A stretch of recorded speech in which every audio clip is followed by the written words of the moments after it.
사모님, 이게 다 뭐예요? 사람들 앞에서 시침이 떼며 다 넘어갈 줄 알아요? 간병인 정옥이 내 팔을 움켜쥐고 소리를 질러댔다. 이 집 과거 다 밝혀질 거예요. 도대체 뭐 숨기는 거예요? 이 남자 손가락 좀 보라고. 도대체 이런 모양이 왜 나왔는지 아세요? 과거가 아주 의심스럽다니까. 저 아니에요, 오해예요. 오해? 숨이 턱 막혔다. 말문조차 튀지지 않는 모욕. 왜 나한테 왜 여기서 이러는 거야? 속으로 되뇌며 버텼지만 다리가 후들거렸다. 그리고 다음 순간 정옥이 이불을 확 젖히며 외쳤다. 맞아. 이 손 내 아들 손이랑 똑같다고.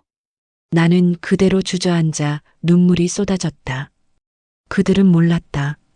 지금부터 시작될 반전의 이야기를 시작하기 전에 구독과 좋아요 부탁합니다. 오늘도 좋은 하루 되세요. 안녕하세요. 저는 김서연입니다. 올해 48이고요. 강원도 외곽에 있는 그림자호수 마을에서 작은 도서관을 운영하고 있어요. 이곳은 정말 조용한 신도시거든요. 아침이면 호수에서 올라오는 안개가 마을 전체를 부드럽게 감싸죠. 그 풍경을 보며 도서관 문을 열고 하루 종일 책 냄새와 함께 지내는 것이 제 일상이었어요. 아이들이 방과 후에 와서 숙제하는 모습을 보거나 어르신들이 신문 읽으시는 소리를 들으며 평온한 시간을 보냈답니다. 남편 윤대성은 지역에서 꽤 알려진 건설사를 운영해요. 저보다 4살 많은 52살이죠. 성실하고 꼼꼼한 성격이라 사업도 잘 되고 저희 부부는 별다른 큰 걱정 없이 살아왔거든요. 아이는 없지만 서로 의지하며 지내왔어요. 그런데 지난주 목요일 아침이었어요. 평소처럼 아침 식사를 준비하고 있는데 남편이 갑자기요? 하는 소리를 내더니 그대로 쓰러졌어요. 119를 부르고 병원으로 급히 옮겼지만 의사 선생님은 뇌졸중이라고 하시더라고요. 그것도 꽤 심한 상태라서 반신마비가 올 수도 있다고요. 일주일간 중환자실에 있다가 겨우 일반 병실로 옮겼는데 아무래도 오른쪽 팔다리가 제대로 움직이지 않아요. 의식은 또렷하지만 말도 어눌하고 무엇보다 혼자서는 거의 아무것도 할 수 없는 상태가 되었어요. 퇴원 준비를 하면서 가장 큰 고민이 간병 문제였어요.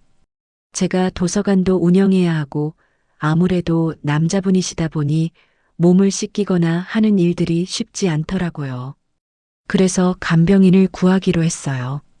소개받은 분은 한정옥 씨라고 하는 60대 여성이었어요. 경력도 오래되고 성실하다는 평이 좋아서 바로 모셔오기로 했죠. 키는 중간 정도이고 단정한 인상의 분이었어요.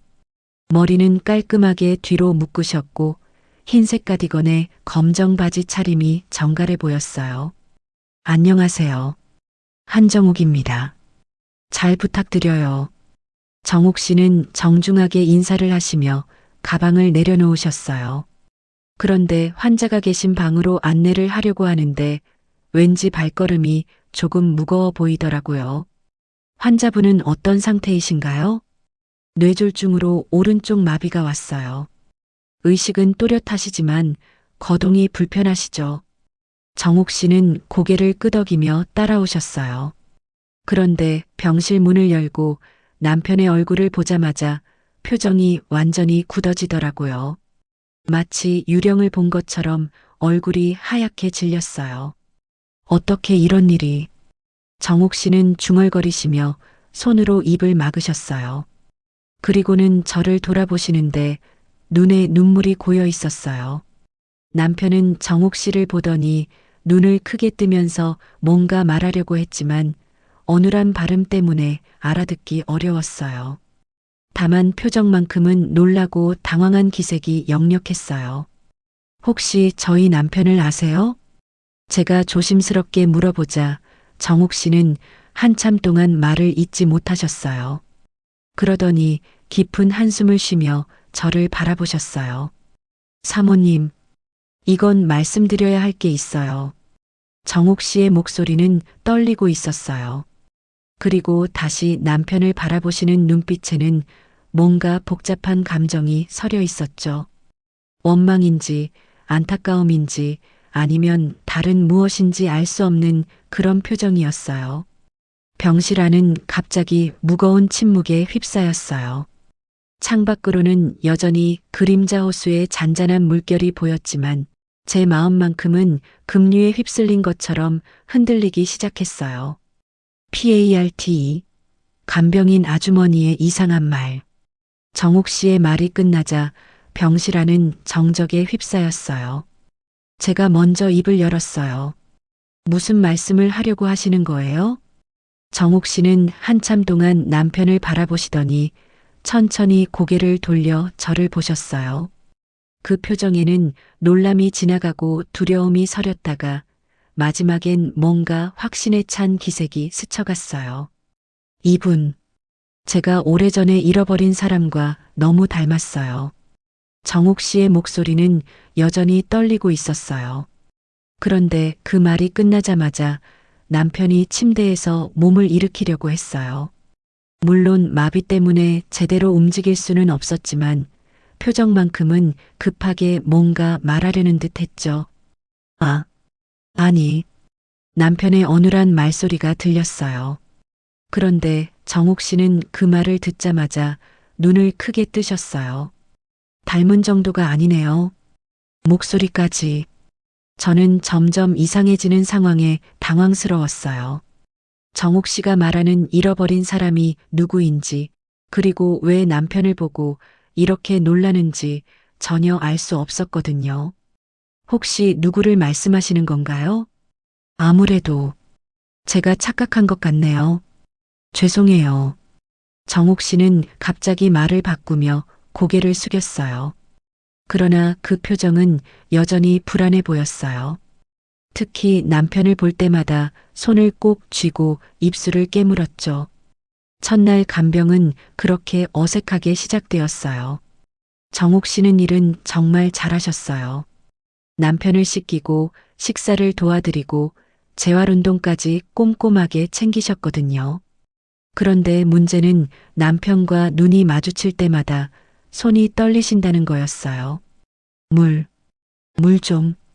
남편이 물을 달라고 하면 정옥 씨는 컵을 들고 오시다가 손을 떨어서 물을 흘리셨어요. 그러면서도 계속 남편의 얼굴을 훔쳐보셨죠. 괜찮으세요? 제가 물어보면 정옥 씨는 네, 괜찮아요 라고 하시면서도 표정은 전혀 괜찮아 보이지 않았어요. 사흘째 되는 날이었어요. 제가 도서관에서 돌아와 보니 정옥 씨가 남편 앞에서 뭔가 말을 더듬고 계셨어요. 그때는 정말 뭐라고 하세요? 제가 들어가자 정옥 씨는 깜짝 놀라며 일어나셨어요. 얼굴이 새하얗게 질려 있었어요. 아, 사모님 오셨네요. 그냥 환자분께 재활운동에 대해 설명드리고 있었어요. 그런데 남편의 표정을 보니 뭔가 이상했어요. 평소보다 훨씬 초조해 보이고 정옥 씨를 보는 눈빛도 복잡했거든요. 그날 밤 정옥 씨가 퇴근하신 후 저는 남편에게 물어봤어요. 여보, 정옥 씨를 어디서 본 적 있어요? 아니. 남편은 고개를 저으셨지만 그 표정만큼은 확신에 찬 것 같지 않았어요. 오히려 뭔가 숨기고 있는 듯한 기색이 역력했죠. 다음 날 아침 저는 정옥 씨께 직접 물어봤어요. 정옥 씨, 정말 저희 남편을 처음 보시는 거죠? 네, 처음이에요. 그냥 제가 아는 사람과 너무 닮아서. 정옥 씨의 대답은 여전히 애매했어요. 그리고 그날도 남편을 돌보시면서 계속 손을 떨고 말을 더듬으셨죠. 점심시간에 혼자 있을 때 저는 고민에 빠졌어요. CCTV라도 확인해 볼까 하는 생각이 들었어요. 혹시 정옥 씨와 남편 사이에 제가 모르는 무엇인가가 있는 건 아닐까 하는 의심이 계속 커져갔거든요. 저 아주머니 남편과 무슨 과거가 있다는 거야? 그런 불안감이 마음 깊숙이 자리 잡기 시작했어요. 평범했던 일상이 갑자기 이상하게 느껴지기 시작했거든요. 그날 오후 남편이 낮잠을 자시는 동안 정옥 씨가 잠깐 화장실에 가신 틈에 저는 남편의 서랍을 정리하고 있었어요. 병원에서 가져온 물건들을 정리하려고 했거든요. 그런데 서랍 깊숙한 곳에서 낡은 사진 한 장이 나왔어요. 흑백 사진이었는데 젊은 여자가 활짝 웃고 있는 모습이었어요. 그런데 이상했어요. 저는 그 여자가 누구인지 전혀 모르겠더라고요. 사진 뒤를 보니 정미라고 적혀 있었어요. 그리고 날짜는 남편과 제가 결혼하기 훨씬 전이었어요. 바로 그때 정옥 씨가 화장실에서 나오셨어요. 그리고 제가 손에 들고 있는 사진을 보자마자 얼굴이 하얗게 질렸어요. 어머나. 정옥 씨의 입에서 작은 신음이 새어나왔어요. 그 순간 저는 확신했어요. 이건 단순한 우연이 아니라는 걸 말이에요. PART3. 남편의 숨겨진 흔적들. 정옥 씨와 저는 한동안 서로 바라만 봤어요. 제 손에 들린 사진과 정옥 씨의 굳어진 표정 사이에는 무거운 침묵이 흘렀죠. 사진을 자세히 들여다봤어요. 흑백 사진 속 여자는 20살 정도로 보였어요. 짧게 자른 머리가 깔끔했고 환한 미소를 지으며 카메라를 바라보고 있었죠. 그런데 옷차림이 특이했어요. 하얀 병원 가운을 입고 있더라고요. 사진을 뒤집어 보니 작은 글씨로 무언가 적혀 있었어요. 대성 오빠 돌아올게. 기다려줘. 마이너스 정미. 제 심장이 쿵쿵 뛰기 시작했어요. 남편의 이름이 적혀 있었거든요. 그리고 오빠라고 부르는 걸 보니 연인 사이였던 것 같았어요. 날짜를 보니 20여 년 전이었어요. 저와 남편이 만나기 훨씬 전이었죠. 사모님, 정옥 씨가 조심스럽게 입을 열었어요. 목소리가 많이 떨리고 있었어요. 이 사진을 어디서 찾으신 거예요? 서랍 깊숙이 있었어요. 근데 정옥 씨는 이 사람을 아시는 거예요? 정옥 씨는 한참 동안 대답하지 못하셨어요. 그러더니 깊은 한숨을 쉬며 의자에 주저앉으셨죠. 혹시 남편분이 예전에 병원에서 일한 적이 있나요? 정옥 씨의 질문에 저는 깜짝 놀랐어요. 남편은 대학교 때부터 건설 관련 공부를 했고 졸업 후에도 줄곧 건설업계에서만 일했거든요. 병원과는 전혀 상관없는 사람이었어요. 아니요. 남편은 건설업체 사람이에요. 병원과는 아무 관계가 없어요. 제 대답을 들은 정옥 씨의 표정이 더욱 굳어졌어요. 뭔가 아는 게 있는 것 같았지만 쉽게 말하려 하지 않으셨어요. 그럼 입원한 적은 있으신가요? 오래전에 말이에요. 입원이라뇨? 저는 남편의 과거를 떠올려 봤어요. 결혼 전에는 건강한 편이었고 결혼 후에도 감기 정도 외에는 큰 병을 앓은 적이 없었거든요. 적어도 제가 알기로는 그랬어요. 잠깐만요. 제가 확인해 볼게요. 저는 남편의 서류를 뒤져봤어요. 보험 서류나 의료 기록 같은 것들을 찾아보려고 했거든요. 그런데 서랍 맨 아래쪽에서 낡은 봉투 하나를 발견했어요. 봉투 안에는 병원 서류들이 들어 있었어요. 그것도 상당히 오래된 것들이었죠. 자세히 보니 입원 기록이었어요. 무려 3개월간 입원했다는 기록이 있더라고요. 서울대학교 병원 정신과. 제 손이 떨렸어요. 정신과에 3개월이나 입원했다는 기록이었거든요. 그것도 제가 남편과 만나기 바로 직전 시기였어요. 어떻게 이런 걸 숨겼지? 저도 모르게 중얼거렸어요. 결혼 전에 건강 상태에 대해 물어봤을 때 남편은 아무 문제 없다고 했었거든요.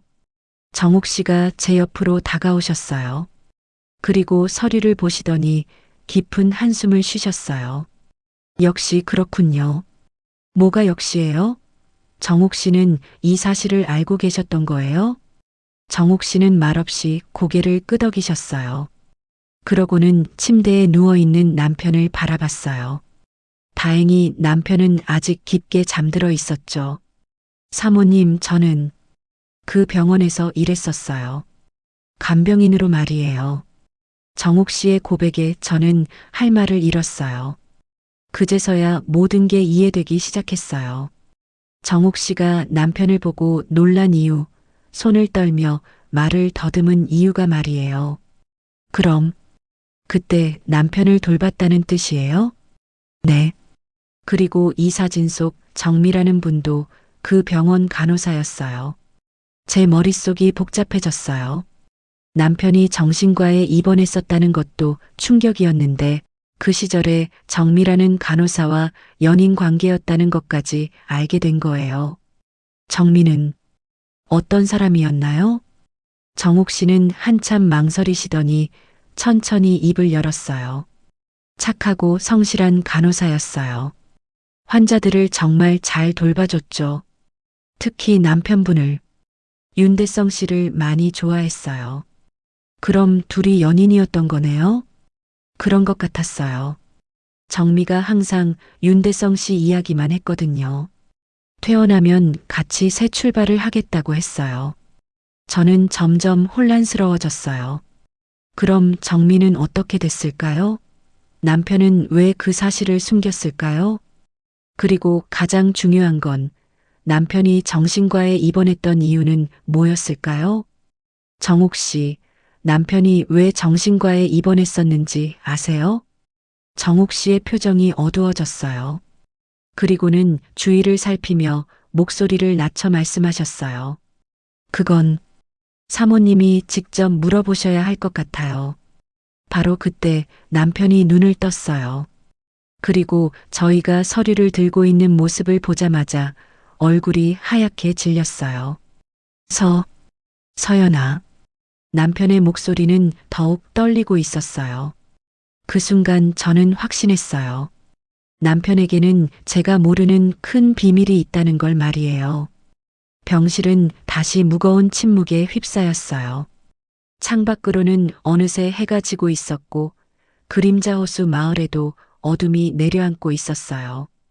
마치 저희 가정에 드리워진 어둠처럼 말이에요. PART4 붕괴하는 일상. 다음 날 아침은 평소와 다름없이 시작됐어요. 정옥 씨는 정시에 도착해서 남편의 아침 식사를 준비하고 계셨죠. 그런데 어딘지 어색한 기운이 흘렀어요. 어제 일 때문에 서로 불편해하는 게 느껴졌거든요. 오늘 약 드실 시간이에요. 정옥 씨가 약통을 들고 남편에게 다가갔어요. 혈압약과 뇌졸중 예방약을 손바닥에 올려놓고 물컵을 준비하셨죠. 남편은 여전히 오른손을 제대로 쓰지 못해서 왼손으로 약을 받으려고 했어요. 그 순간이었어요. 정옥 씨가 갑자기 멈칫했어요. 약통을 든 손이 공중에서 멈춘 채 남편의 왼손을 뚫어지게 바라봤죠. 왜? 손가락이. 정옥 씨의 목소리가 떨렸어요. 그리고는 약통을 떨어뜨렸어요. 작은 알약들이 바닥에 흩어지는 소리가 병실에 울렸죠. 저는 무슨 일인지 몰라 남편의 왼손을 바라봤어요. 그런데 처음 본 게 아닌데도 이상하게 눈에 띄었어요. 왼손 검지가 다른 손가락보다 짧았거든요. 첫 번째 관절 부분이 없었어요. 어머나, 어떻게... 정옥 씨의 얼굴에 눈물이 흘러내렸어요. 그 표정은 놀라움이나 당황보다는 깊은 슬픔에 가까웠어요. 정옥 씨, 왜 그러세요? 제가 물었지만 정옥 씨는 대답하지 못하고 계속 울었어요. 남편도 자신의 손을 바라보며 불안해했죠. 정옥 씨, 대체 무슨 일이에요? 저는 점점 초조해졌어요. 어제부터 계속된 이상한 일들이 더 이상 우연이 아니라는 확신이 들었거든요. 사모님, 이 손가락은... 정옥 씨가 떨리는 목소리로 말을 시작했어요. 제 아들이 유괴되기 전 마지막으로 남긴 상처와 똑같아요. 그 말을 듣는 순간 귀가 먹먹해졌어요. 마치 물속에서 소리를 듣는 것 같았죠. 심장이 너무 빨리 뛰어서 숨이 막힐 것 같았어요.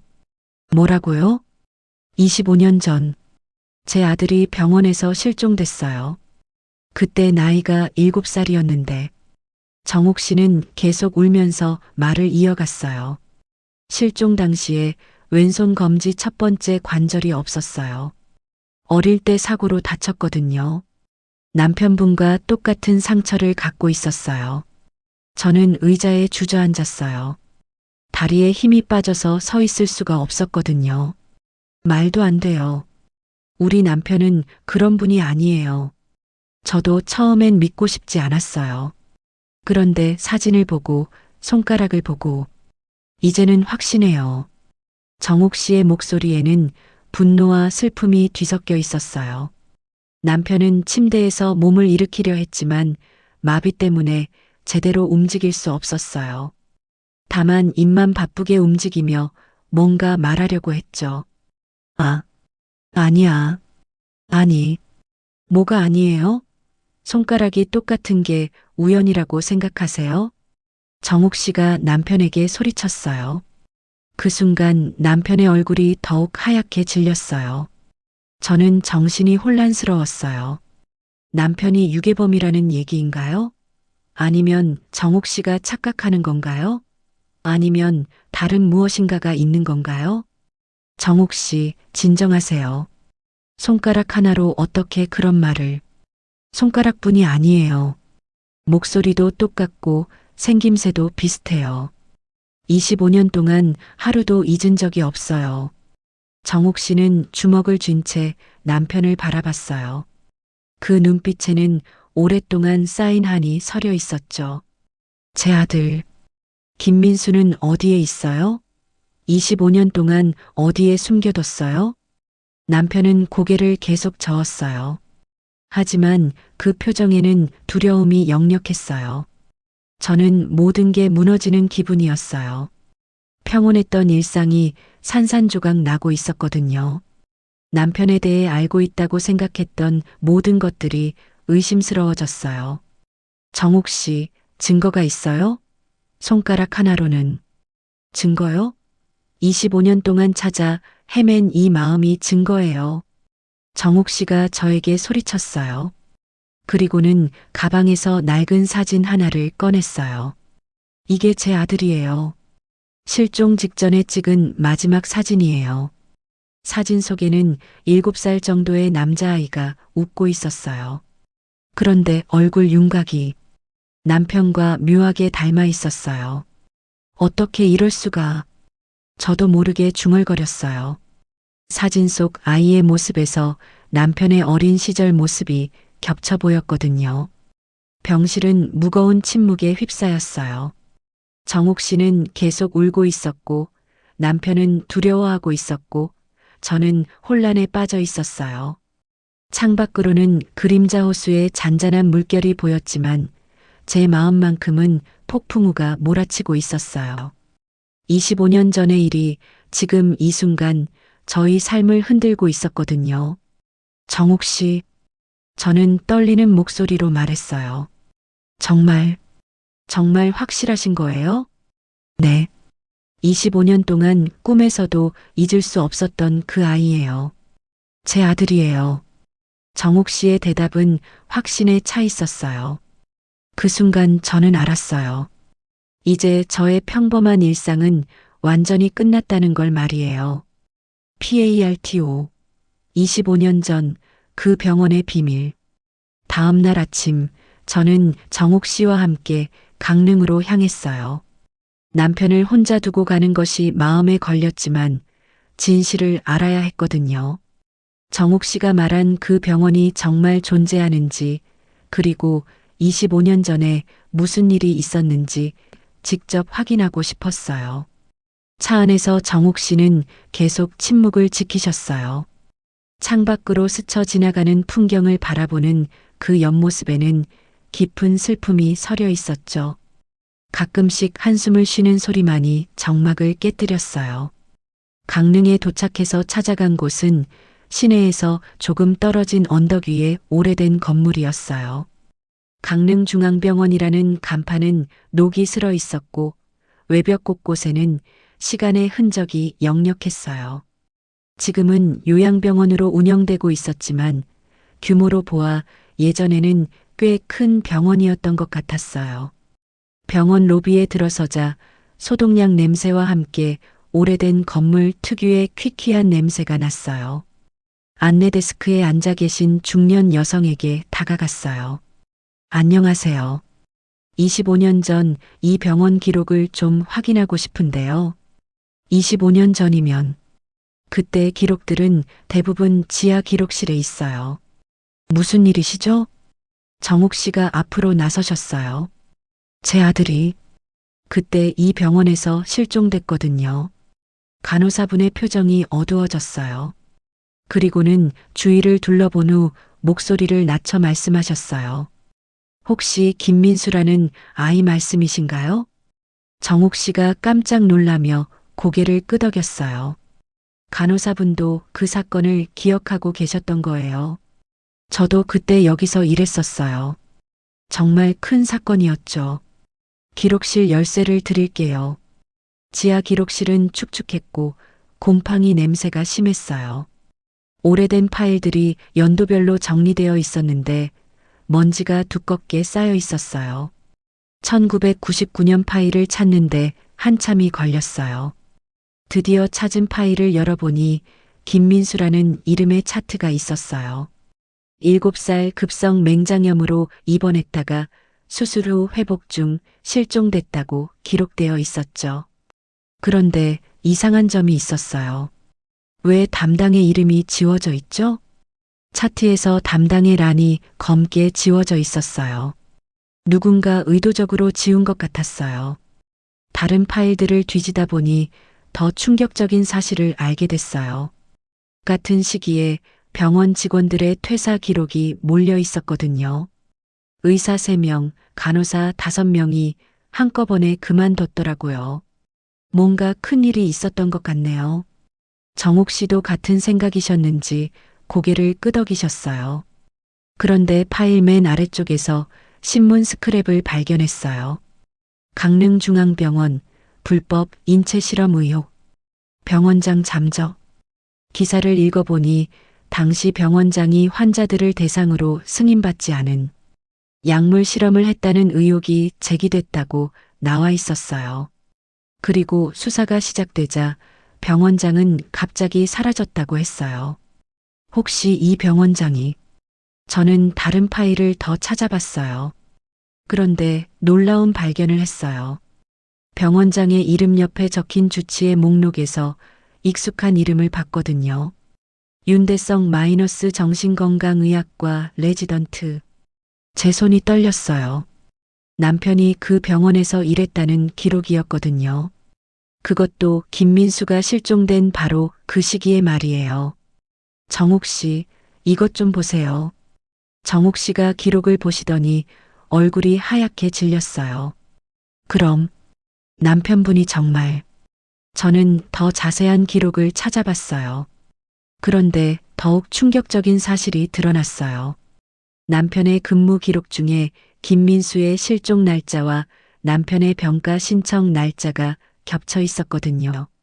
그리고 그 후 남편은 갑자기 사직서를 제출하고 병원을 떠났다고 되어 있었어요. 사직 사유는 개인 사정이라고만 적혀 있었죠. 말이 안 돼요. 이럴 수가. 저는 의자에 주저앉았어요. 모든 증거들이 남편을 가리키고 있었거든요.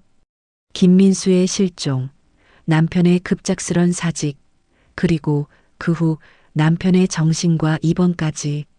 정옥 씨는 파일을 보며 눈물을 흘리셨어요.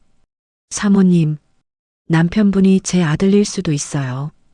그 말을 듣는 순간 온몸에 소름이 돋았어요. 만약 그게 사실이라면 저는 25년 동안 유괴된 아이와 함께 살아왔다는 뜻이었거든요. 아니에요. 그럴 리 없어요. 저는 부정하고 싶었지만 증거들은 너무나 명확했어요. 손가락, 입원 기록, 그리고 이 병원에서의 근무 기록까지. 기록실을 나서면서 저는 더 이상 예전의 제가 아니었어요. 평온했던 일상은 완전히 무너져 내렸고 남편에 대한 모든 것을 다시 생각해 봐야 했어요. 강릉에서 돌아오는 길, 차 안은 무거운 침묵으로 가득했어요. 창밖으로 지는 해가 보였지만 제 마음만큼은 깊은 어둠 속에 빠져 있었어요. PART6 남편의 기억 속으로. 강릉에서 돌아온 다음 날부터 남편의 언어 치료가 시작됐어요. 뇌졸중으로 인한 언어 장애를 회복하기 위해서였죠. 언어 치료사는 김선미 선생님이라는 젊은 여성이었어요. 차분하고 인내심 있게 남편을 도와주셨죠. 자, 천천히 따라 해보세요. 가, 나, 다. 김선미 선생님이 기본 발음부터 차근차근 지도해 주셨어요. 남편은 입모양을 억지로 맞춰가며 소리를 내려고 애썼어요. 마비로 인해 입 주위 근육이 제대로 움직이지 않아서 많이 힘들어 보였어요. 라, 마, 바. 몇 개의 발음을 연습한 후 선생님은 간단한 단어 연습으로 넘어가셨어요. 이제 두 글자 단어를 해볼까요? 사, 과. 그런데 그때였어요. 남편이 갑자기 다른 소리를 냈어요. 미, 수. 선생님이 시키지 않은 단어였어요. 남편 스스로 그 단어를 말한 거였죠. 미수? 잘하셨네요. 그런데 이건 연습 단어가 아닌데. 선생님이 의아해 하시는 사이 남편은 그 단어를 계속 반복했어요. 미수, 미수. 제 가슴이 철렁 내려앉았어요. 그 이름이 정옥 씨가 말한 아들의 이름과 비슷했거든요. 민수와 미수. 발음장애 때문에 제대로 말하지 못하는 건 아닐까요? 선생님, 잠깐 쉬어도 될까요? 저는 치료를 중단하고 남편에게 다가갔어요. 남편의 눈빛이 평소와 달랐어요. 뭔가 간절해 보이고 동시에 두려워하는 것 같았죠. 여보, 미수가 누구예요? 남편은 제 얼굴을 바라보더니 눈에 눈물을 글썽였어요. 그리고는 더욱 또렷하게 말했어요. 민, 수? 정확했어요. 정옥 씨의 아들 이름이 맞았어요. 남편이 왜 그 이름을 기억하고 있는 걸까요? 그날부터 남편의 상태가 이상해졌어요. 밤에 자꾸 잠꼬대를 했어요. 그것도 계속 민수라는 이름을 부르면서 말이에요. 민수야, 미안해. 내가 지켜주지 못해서. 처음엔 단순한 잠꼬대려니 했는데 점점 더 구체적인 내용이 나왔어요. 엄마를 찾고 있구나. 나도 찾고 있어. 저는 밤새 남편 옆에서 잠꼬대를 들었어요. 그 내용들이 너무나 생생하고 절박했거든요. 이틀 후 언어 치료 시간이었어요. 남편의 발음이 조금씩 좋아지고 있었어요. 그런데 갑자기 호흡이 불규칙해지기 시작했어요. 후, 후. 숨을 헐떡이더니 갑자기 손으로 가슴을 움켜잡았어요. 공황 발작 같은 증상이었죠. 여보, 괜찮아요? 천천히 숨 쉬어요. 저는 남편의 등을 쓰다듬으며 진정시키려 했어요. 그런데 남편이 갑자기 제 손을 꽉 잡았어요. 마비된 오른손이 아니라 왼손으로 말이에요. 서연아. 네, 여기 있어요. 나는. 남편이 힘겨운 목소리로 말을 이어갔어요. 버려진 아이. 아니야.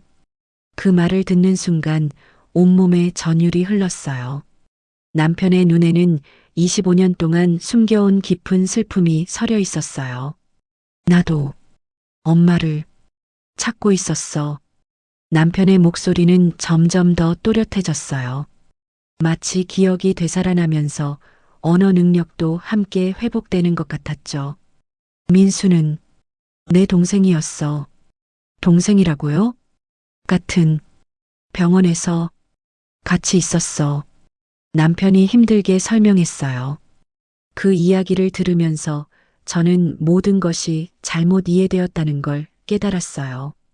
우리 둘 다 버려진 아이들이었어. 병원에서 실험당했어. 남편의 고백은 계속됐어요. 그들이 가해자가 아니라 피해자였다는 것, 그리고 남편이 25년 동안 잃어버린 동생을 그리워하며 살아왔다는 것을 알게 됐어요. 민수가 먼저 사라졌어. 나는 도망쳤어. 남편의 얼굴에 죄책감이 역력했어요. 자신만 도망쳐서 동생을 구하지 못했다는 자책감이 평생 그를 괴롭혔던 거예요. 그래서 기억을 지우려고 정신과에 모든 퍼즐이 맞춰지기 시작했어요. 남편이 정신과에 입원했던 이유, 과거를 숨겼던 이유, 그리고 정옥 씨를 보고 놀랐던 이유까지 말이에요. 정민은 간호사였어. 나를 도와줬던. 남편이 말한 정민은 연인이 아니라 그를 도와준 간호사였던 거예요. 사진 뒤의 글귀도 다른 의미였을 수 있었어요. 저는 남편의 손을 꽉 잡았어요.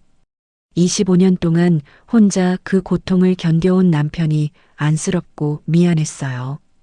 여보, 이제 괜찮아요. 다 말해줘서 고마워요. 남편은 계속 울었어요. 25년 동안 참았던 눈물이 한꺼번에 쏟아지는 것 같았어요. 그날 밤 저는 정옥 씨에게 전화를 걸어야겠다고 생각했어요. 진실을 말해줘야 했거든요. 하지만 과연 정옥 씨가 이 이야기를 믿어줄까요? 창밖으로는 그림자 호수의 고요한 밤이 펼쳐져 있었어요. 하지만 제 마음은 복잡했어요. 진실이 밝혀졌지만 아직 해결되지 않은 문제들이 남아 있었거든요. 진짜 민수는 어디에 있을까요? 그리고 정옥 씨는 이 진실을 받아들일 수 있을까요? PART 7. 밝혀진 진실과 뒤집힌 관계. 남편의 고백을 들은 후 저는 며칠 동안 더 자세한 진실을 파헤치기로 했어요. 강릉병원의 기록들을 다시 살펴보고 당시 사건을 기억하는 사람들을 찾아 나섰죠. 우선 강릉 지역 신문사 자료실을 방문했어요. 1999년도 신문들을 뒤져보니 충격적인 기사들이 나왔어요. 강릉중앙병원장, 불법 입양 브로커 혐의, 고아원 아이들 강제 이주, 실종 아동들, 부유층 가정의 불법 입양, 거액 수수료 받아. 기사를 읽으면서 전체적인 그림이 보이기 시작했어요. 당시 병원장이 고아원이나 가정이 어려운 아이들을 데려와서 의학 실험에 이용했을 뿐만 아니라 일부 아이들은 돈을 받고 부유한 가정에 불법으로 입양시켰다는 내용이었어요. 더 충격적인 것은 입양 과정에서 아이들의 기존 신분을 완전히 지우고 새로운 신분을 만들어줬다는 사실이었어요. 심지어 기억을 잃게 하는 약물 실험까지 했다고 나와 있었죠. 그럼 남편이? 저는 떨리는 손으로 다른 기사를 찾아봤어요. 그리고 마침내 결정적인 기사를 발견했어요. 윤대성 당시 7세, 강릉 유지 윤씨 가문의 입양. 늦둥이 얻었다 기뻐. 기사에는 남편의 양부모가 되는 분들의 인터뷰도 나와 있었어요. 오랫동안 아이가 없다가 되뚱이를 입양하게 되어 기쁘다는 내용이었죠. 물론 그분들은 불법 입양이라는 사실을 전혀 모르셨을 거예요. 저는 바로 정옥 씨에게 연락했어요. 병원으로 오라고 했죠. 남편과 정옥 씨가 함께 있을 때 모든 것을 정리하고 싶었거든요. 정옥 씨가 도착했을 때 남편은 이미 많은 기억을 되찾은 상태였어요. 언어 치료도 꽤 효과를 보고 있어서 이전보다 훨씬 또렷하게 말할 수 있었죠. 정옥, 아주머니. 남편이 정옥 씨를 보며 힘겹게 말했어요. 민수를 지키지 못해서 미안해요. 정옥 씨는 남편의 말을 듣고는 눈물을 터뜨렸어요. 그리고는 남편에게 달려가서 끌어안았어요. 아이야, 내가 미안할 게 뭐가 있니? 너도 피해자였잖아. 그 광경을 보면서 저는 복잡한 감정에 휩싸였어요. 25년 만에 만난 모자의 재회였지만 동시에 저에게는 혼란스러운 순간이었거든요. 그럼 내가 알고 있던 남편은 누구였던 거죠? 저도 모르게 중얼거렸어요. 남편의 본래 이름도 출신도 가족도 모두 거짓이었다는 생각이 들었거든요. 남편이 정옥 씨의 품에서 고개를 들고 저를 바라봤어요. 그 눈빛에는 절절한 간청이 담겨 있었어요.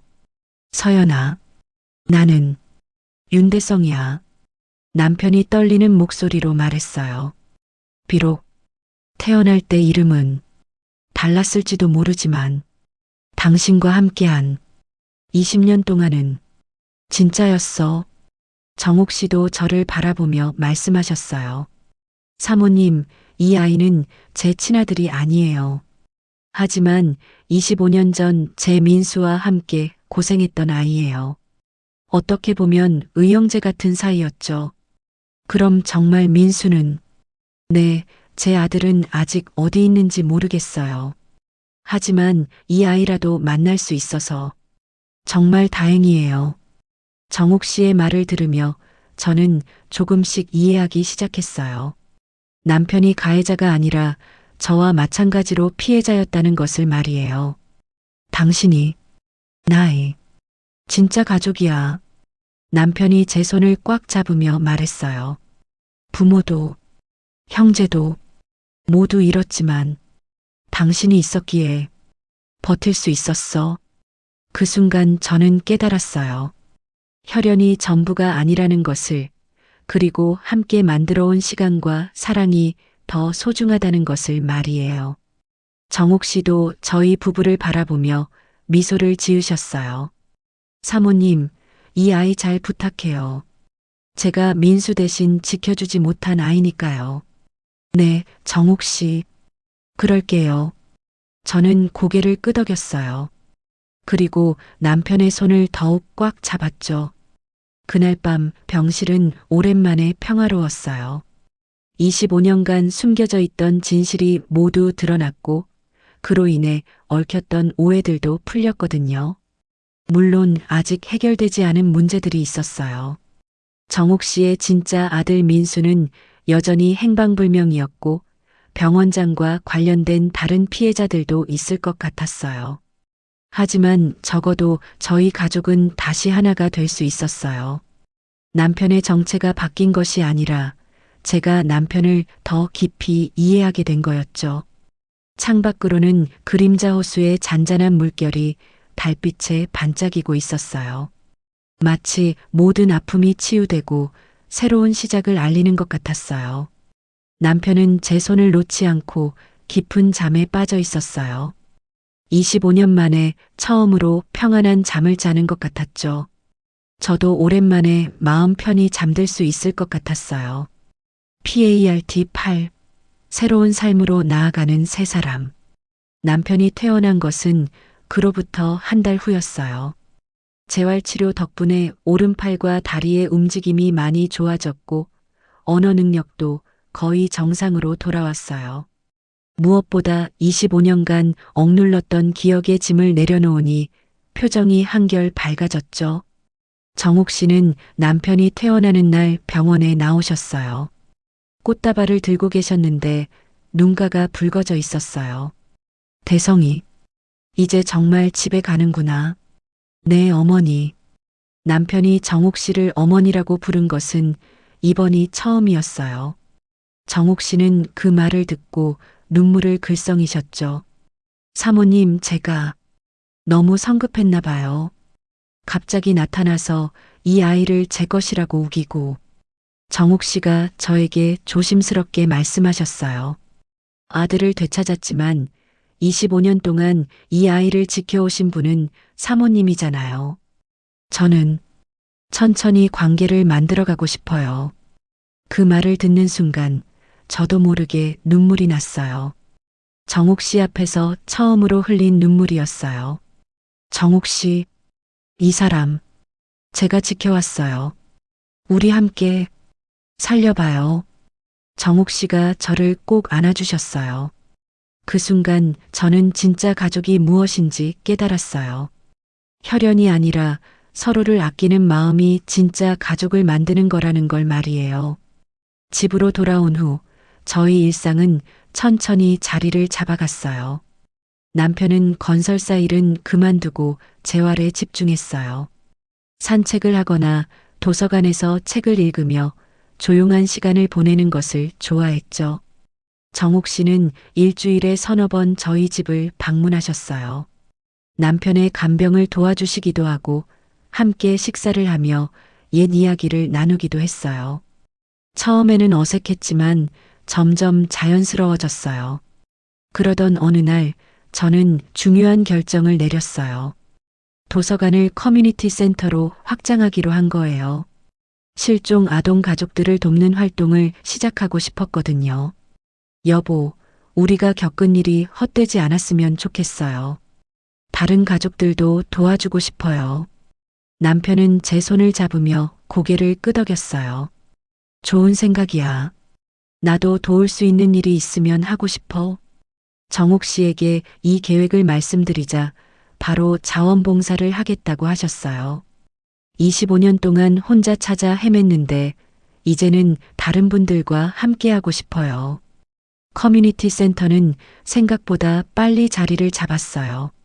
실종 아동 가족들이 모여서 정보를 나누고 서로 위로하는 공간이 되었죠. 저는 상담을 맡았고 정옥 씨는 가족들의 이야기를 들어주셨어요. 남편도 컴퓨터 업무를 도와주며 조금씩 사회에 복귀했어요. 그런 활동을 하면서 저희는 많은 것을 배웠어요.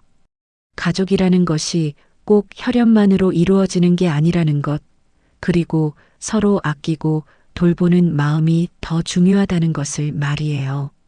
어느 날 저녁, 저희 세 사람이 함께 식사를 하고 있었어요.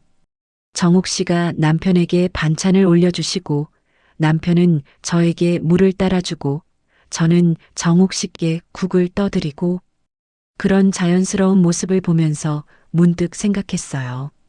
이게 바로 가족이구나. 남편이 저를 바라보며 말했어요. 서연아, 고마워. 25년 동안 혼자였는데 이제는 진짜 가족이 생겼어. 정옥 씨도 웃으시며 덧붙이셨어요.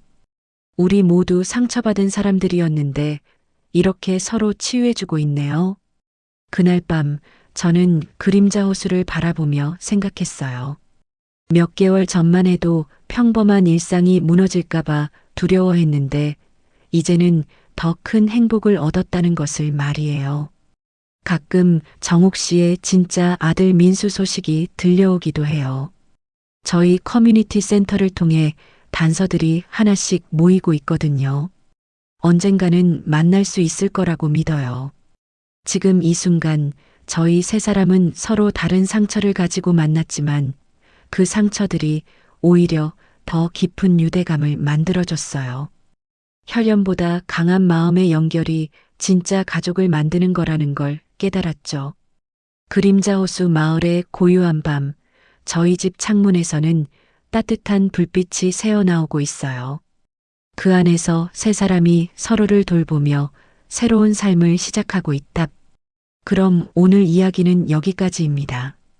영상을 시청해주신 모든 분들 고맙습니다. 구독과 좋아요 부탁드립니다. 감사합니다.